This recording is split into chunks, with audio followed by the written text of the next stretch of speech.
Gente, bom dia, como vocês estão? Tudo bem?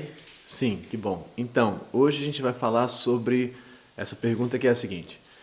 Cara, eu já entendi essas paradas, já entendi que aconteceu isso comigo, já entendi que eu meio que sou assim por causa disso, daquilo, mas eu não consigo mudar. Eu não consigo mudar, eu tento mudar e não consigo mudar, eu acabo caindo no mesmo buraco de sempre. Que é uma narrativa assim muito frequente de gente que está se tratando já há um tempão, que faz análise terapia há 20 anos e tal, e ainda assim continua repetindo os mesmos erros. E é uma coisa que me intriga muito, até porque eu um pouco sou uma dessas pessoas, faço análise desde os 14 anos e tem uma porrada de coisa que eu falo, mas lá vou eu de novo. No trabalho com as pessoas, na autoescrita, isso também é uma situação, uma queixa muito frequente das pessoas. E eu fico sempre tentando entender isso, e isso tem tudo a ver com a memória, com como funciona a nossa memória, com o que ela registra na gente, como ela registra as coisas na gente e como essas coisas podem ou não podem ser modificadas e transformadas. Então o vídeo de hoje é sobre isso, é um vídeo sobre memória, como a nossa memória funciona. E assim, é um vídeo técnico, assim, bastante cheio de coisas técnicas. Então se você não está muito animado para isso, talvez não seja o vídeo para você. Mas se também não tiver, você vai perceber no meio do caminho, vai desistir, como assim, a coisa da escolha funciona.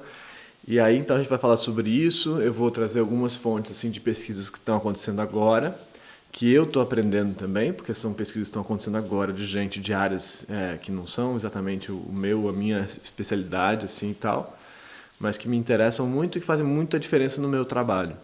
E aí esse vídeo então serve para você que quer então tentar se entender melhor, assim, entender por que você repete esses padrões, e para quem trabalha atendendo as pessoas, cuidando das pessoas e está pensando sobre a melhor maneira de ajudar as pessoas a não repetir esses padrões ou conseguir transformar um pouco a vida, mudar um pouco a vida, sair um pouco de um sofrimento que parece sem fim tantas vezes. São perguntas e proposições, hipóteses, tá? Vamos lá, vamos fazer isso? Acho que vai ser legal, tô animado.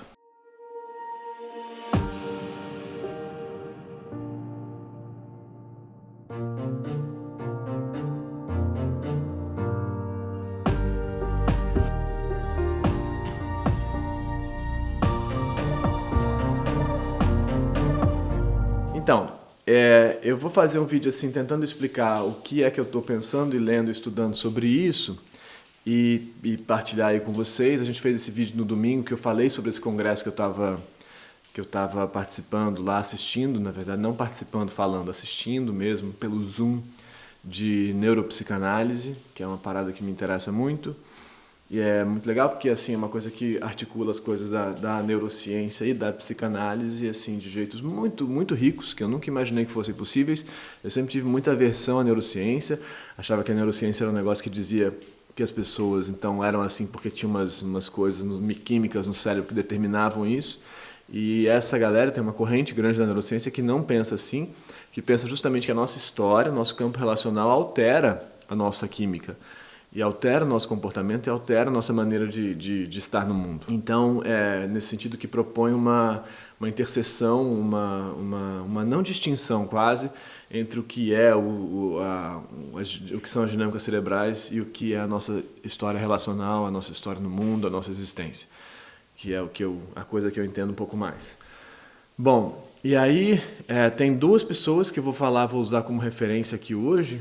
Eu vou misturar um pouco de um jeito um pouco irresponsável, dois pesquisadores assim muito sérios e muito legais, que são a Cristina Alberini, que é italiana, mas que trabalha em Nova York, que é de formação, ela é bióloga, ela é, né, bióloga molecular e tal, e foi se especializando em dinâmicas do cérebro. E assim, tipo, depois do terceiro pós-doutorado dela, ela resolveu fazer uma formação em psicanálise. E depois do terceiro doutorado em biologia molecular, em imunocerebral, essas coisas todas que a gente não sabe falar o nome, no cérebro, ela foi fazer uma formação em psicanálise. Então é uma pessoa interessante, né? E o Mark Solms, que é um cara que eu já citei aqui várias vezes, que também é neurocientista e é psicanalista, que é meio que talvez a maior referência nessa área da neuropsicanálise. E aí aqui então, hoje eu vou tentar falar sobre três coisas básicas assim, que são fundamentais para a gente entender isso, que são meio que os diferentes tipos de memória. Vou falar assim rapidamente só para a gente entender que existem diferentes tipos de memória. De novo, eu não sou um especialista nisso, estou estudando isso porque me ajuda a trabalhar. Esses diferentes tipos de memória, uma coisa que chama a reconsolidação da memória, como que a memória pode ser reconsolidada né, ou transformada, enfim, sobre isso, como que uma coisa que está registrada pode assim vir à tona e se transformar, e uma outra coisa que tem a ver com essas duas, que é a lógica da amnésia infantil, que é isso da gente esquecer o que acontece na nossa infância, tanto das crianças esquecerem rapidamente o que elas estão ouvindo, vendo e tal, elas esquecem mais fácil que a gente, e também isso que tem a ver com Freud diretamente, desse momento que a gente esquece. Que na autoescrita várias vezes eu falo, não, aqui mesmo eu falo, vamos voltar atrás e pensar de onde que vem os inícios dessas memórias e tal, e as pessoas falam, não lembro disso, isso está lá quando eu tinha 4 anos, né? Não sei, 3 anos, não sei, perdi. E isso é um processo totalmente normal, mas que deixa marcas na gente. E a Cristina Alberini conseguiu, então, pesquisar como que isso funciona e por que essas marcas ficam aí. Como é que essas marcas ficam aí. Então, vamos um pouco falar sobre isso, tentar ser o mais claro possível, para a gente tentar entender como que essas marcas que ficam aí, dos tipos de memória e tal, dos registros, acabam implicando no nosso comportamento na vida adulta e se há alguma maneira de transformar isso. Vamos lá? Vamos lá, de novo. Então, os tipos de memória. A gente tem 2 tipos de memória básicos, assim, dentro deles subtipos, né? Primeiro a gente tem as memórias declarativas e as não declarativas, ou explícitas e implícitas. As declarativas são assim as memórias biográficas, autobiográficas, assim, né? Os episódios assim que você consegue lembrar aí, tal, fiz tal coisa, fui não sei onde e tal. E dentro delas a gente tem as memórias mais curtas, né? Os short term memories, STM, que eles falam lá, né? Ou working memories, que são as memórias que estão aqui na cabeça na hora, assim, funcionando, para você pensar, o pensamento, né, acontecendo. O pensamento acontecendo. Tudo é memória, tá, gente? Assim, o importante da história é isso, tudo é memória. Mas tem essas que ficam aqui em cima funcionando, tipo agora eu estou usando para falar isso, estou lembrando aqui da Cristina falando isso, não sei o que e tal. Então, para falar isso, esse é o working memory, memória de trabalho. E aí, abaixo tem a long term memory, as memórias de longo prazo, e ela faz uma outra distinção que é a long lasting, as memórias da vida inteira, né? E essas memórias, elas meio que se pertencem, assim, todas elas estão nesse campo declarativo explícito, né? Se você consegue lembrar, você consegue falar. Você consegue lembrar, você consegue falar, você consegue contar. Tá, e aí do outro lado tem as memórias implícitas, as memórias não declarativas implícitas, que estão na gente, mas que a gente não tem como falar, porque elas não estão em conteúdo de representação nesse sentido, tipo as memórias de procedimentos processuais, assim, ou procedimentais, procedural memories, que são as memórias procedurais, a tradução seria, mas é processual que fala, amarrar o cadastro, ou fazer as coisas que a gente faz, como é que faz para fazer o que a gente não pensa mais, que a gente automatizou tudo isso. E a gente tem vários tipos de memórias implícitas, né, que fazem parte do nosso funcionamento, né? E então lá em larga escala na gente, que a gente nem se dá conta. E dentro desse campo tem uma série de memórias emocionais, afetivas, que são implícitas e que a gente não precisa pensar sobre elas e que elas atuam no nosso comportamento. Veja bem, isso aí é a parte já mais importante da história. A gente tem afetos atuando na gente de maneira implícita que modulam a nossa reatividade, nossa reação, nosso comportamento, nosso estar no mundo, sem que a gente calcule isso, vou fazer tal coisa e tal. Isso, obviamente, já tem uma relação muito intensa com o inconsciente do Freud, né? Assim, as dinâmicas inconscientes e tal, né? Tudo isso, tem um livro da Cristina que se chama Memory Reconsolidation, que é um livrão assim, e tem lá um artigo sobre a relação disso com o inconsciente freudiano. Vou botar tudo isso aí, vou botar as referências dos artigos da Cristina, do Mark Solms, da Cristina Alberini, do Mark Solms, os livros e tudo mais, tudo isso para quem quiser. Os livros são muito caros e tal, mas tem os artigos que dá para ir catando e lendo e entendendo, para quem estiver interessado, né? Então é isso, você já sabe que você não tem uma memória só, você tem vários tipos de memória funcionando. Se você quiser, coloca aí tipos de memória, explícita, implícita e tal, e aí você vai entendendo.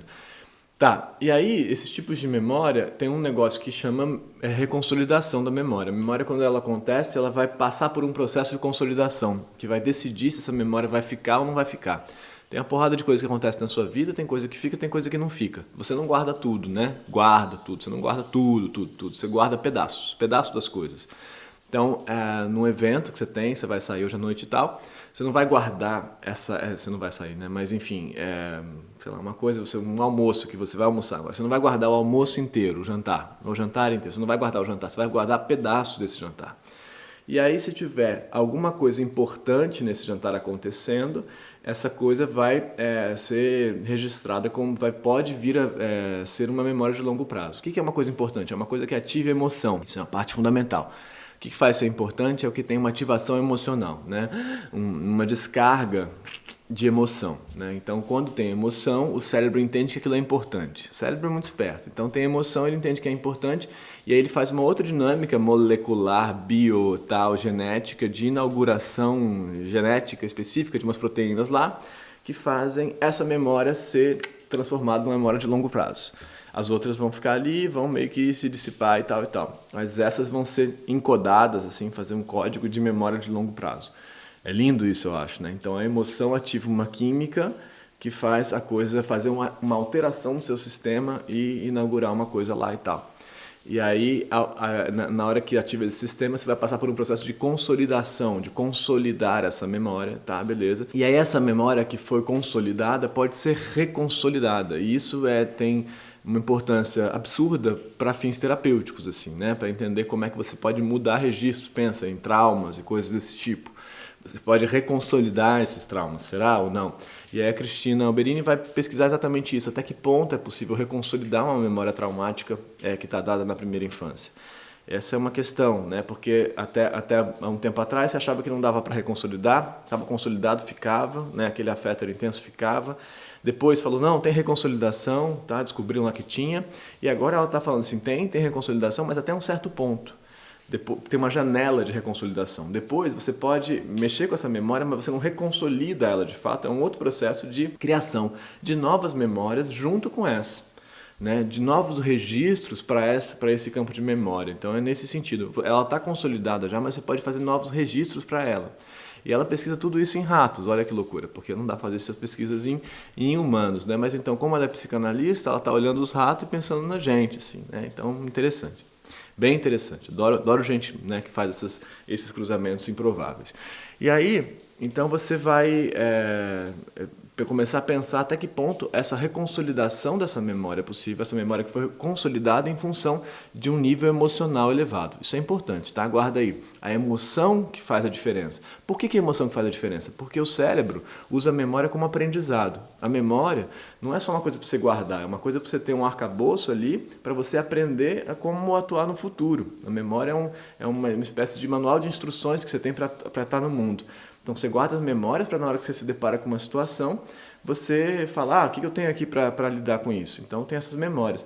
Então por isso a emoção é importante, porque a emoção indica uma alteração no sistema que você está se deparando com um imprevisto, com algo que você não sabe. Então você tem uma elevação, né, de estresse, por exemplo, e aí você fala, tem que aprender isso aqui, tem que aprender para não cair nisso de novo, né, para poder me livrar dessa situação. Então a elevação de estresse, por exemplo,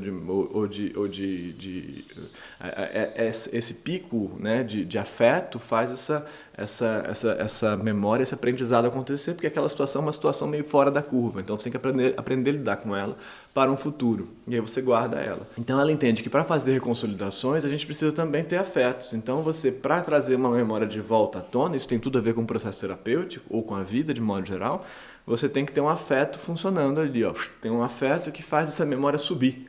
Subiu de novo. E aí quando sobe você pode tentar mexer com ela, mas até que ponto? E aí ela vai estar aí discutindo nesse exato momento até que ponto as memórias podem ser reconsolidadas de fato, ou não. Ou podem se construir novos aprendizados em paralelo àquela memória. E aí ela vai, então, começar a pensar sobre a amnésia infantil, que é esse fenômeno que tem da gente esquecer lá, que o Freud achava que tinha a ver com, por exemplo, a entrada do superego ali, complexo de Édipo, no eu e o id, que a gente já falou aqui tantas vezes. Ele vai dizer que esse momento aí do complexo de Édipo é o que faz esse recalcamento do que vem antes acontecer. Só que o problema disso, e aí a Cristina fala isso muito engraçado, ela fala, o Freud estava certo em muitas coisas e é muito impressionante que ele tivesse tão certo assim lá em 1900 e tal, mas ele errou em algumas coisas, é óbvio. Mas o ponto é que, por exemplo, ratos têm amnésia infantil. Ratos têm amnésia infantil. Como é que ela descobriu isso? Eu vou deixar o artigo para vocês entenderem, porque é mais complexo. Mas os mamíferos, de modo geral, têm amnésia infantil e isso tem aparentemente a ver com o processo de maturação do nosso próprio sistema, de uma parte específica do nosso sistema cerebral que chama hipocampo, que é o lugar que organiza as memórias episódicas. Né? Mas um lugar fundamental para organizar as memórias episódicas, hipocampo. E aí, então, em função da maturação desse hipocampo, você está guardando essas coisas ali e tal, mas você meio que vai perdendo elas. Mas isso não quer dizer que elas não sejam registradas. Aí eles descobriram depois que o fato de que você não consiga se lembrar não quer dizer que você não tenha registrado. Então tem uma outra hipótese que é assim, o hipocampo sim registrou, mas você tem dificuldade de puxar de volta para a consciência. Então você está registrando uma porrada de coisa nesse momento do hipocampo, no momento fundamental de maturação do hipocampo, ou seja, os próprios registros que acontecem nesse momento alteram geneticamente, molecularmente, o hipocampo em si. Ela descobriu que os nossos sistemas de memória têm momentos de maturação, cada um deles. A memória sensorial tem um momento de maturação, né? A memória de como ver os objetos tem um momento de maturação nas idades, e depois a memória do hipocampo, que acontece em torno dos 3, 4 anos na gente, nos ratos alguns dias, mas na gente 3, 4 anos. E quando acontece isso, o hipocampo está aprendendo a lembrar, ele está lembrando como é que ele vai lembrar. E aí o que vai acontecendo nesse momento vai modificar a sua estrutura radicalmente, só que você não consegue mais lembrar depois. Mas não é que não esteja registrado, está registrado, só que você não consegue puxar de volta, você não aprendeu a puxar de volta ainda, né? Então, isso leva à amnésia infantil, de você não conseguir rebuscar esses elementos, esses episódios, porque a memória episódica do hipocampo não está organizada ainda. Eu sei muita coisa, mas volta e vê de novo se estiver confuso. A memória do hipocampo não está ainda organizada, mas esses eventos estão marcados lá, ficaram marcados lá e alteraram a maneira como esse sistema amadureceu. Por isso, a primeira infância é tão importante, porque ela altera a nossa maneira de lembrar, a nossa maneira de experimentar, a nossa maneira de sentir. Concretamente, ela altera a nossa maneira de sentir num nível molecular. E aí quando você está adulto lá, e você tem alguma patologia psíquica e tal, e as pessoas falam, não, tem uma alteração aqui e tal, então deve ser genético. Não, o ponto é que você teve uma alteração num momento, uma alteração relacional, de experiência, de estímulo, de muito estímulo, por exemplo, ou de pouco estímulo, num momento que alterou a sua estrutura molecular. Isso é tipo assim, para mim é de pirar o cabeção, assim. Mas então você tem uma alteração de experiência, que pode ser de excesso de experiência traumática ou de falta de amor, por exemplo, falta de afeto, de acolhimento. E ela dá todos esses exemplos, vocês podem ler o artigo dela lá. Essa alteração de experiência vai fazer uma alteração na sua estrutura no nível molecular. E aí você vai alterar a sua maneira de lembrar e de experimentar. E você não lembra mais. Então está lá gravado. E agora, como é que faz? Está lá, você tá encodado lá em você, né? E aí o Mark Solms vai dizer que essas memórias episódicas da infância, eu vou botar esse artigo dele aí também, elas ficam gravadas lá, elas passam do campo episódico, elas vão entrando mais para o fundo, né? Na hipótese dele elas vão parar no cerebelo, né? No cerebelo, lá mais no fundo da história, elas vão sendo arquivadas lá. Mas esses afetos que foram registrados junto com elas, né, traumáticos, por exemplo, eles fazem um pulo, né? Então, quando você encontra uma experiência que te inaugura aquele afeto, algo similar àquele afeto, esses afetos que estão marcados pulam para cima. E você, então, atua daquela maneira que você registrou lá atrás, né, como criança. E isso tem tudo a ver com Freud também, como criança. Então, você atua dessa maneira só que você não consegue mais mudar, porque você não consegue mais declarar essas memórias porque elas foram perdidas por conta dessa amnésia infantil. Você não aprendeu a recolher essas memórias, então elas estão perdidas como episódio, como imagem, como história sua. Elas estão perdidas, mas o afeto continua voltando. Então como é que você faz? E é isso que é a dificuldade, que para o Freud era tentar fazer esse tal do retorno do recalcado, né? Que era tentar buscar de volta essas memórias, esses episódios que foram esquecidos, que o Mark Solms fala, não dá para buscar de volta, eles foram de fato esquecidos como representação, mas os afetos continuam aqui. E o que a gente pode fazer hoje em dia, e aí chega na nossa história, de fato, pensando na sua vida, o que a gente pode fazer hoje em dia é perceber esses padrões de afeto acontecendo na nossa vida e produzir novos aprendizados sobre esses padrões, novos aprendizados afetivos sobre esses padrões. A função terapêutica, então, nesse sentido, seria entender que a gente tem esses afetos todos guardados lá, que foram automatizados nesse processo dessa amnésia infantil, que a gente não tinha ainda capacidade de recolher elas, né? eles estão automatizados lá, mas eles continuam atuando na nossa vida. Então, perceber que afetos são esses e perceber como que eles estão atuando na nossa vida, fazendo a gente repetir, por exemplo, a mesma burrada da mesma relação de sempre, por exemplo. E então conseguir entender que isso está acontecendo, mesmo que a gente não se lembre, entender que isso está atuando na gente e produzir novos aprendizados. Produzir novos aprendizados que não vão apagar aquele aprendizado, porque, como diz a Cristina Ambellini, a reconsolidação da memória ela tem um limite, mas você pode produzir novos aprendizados.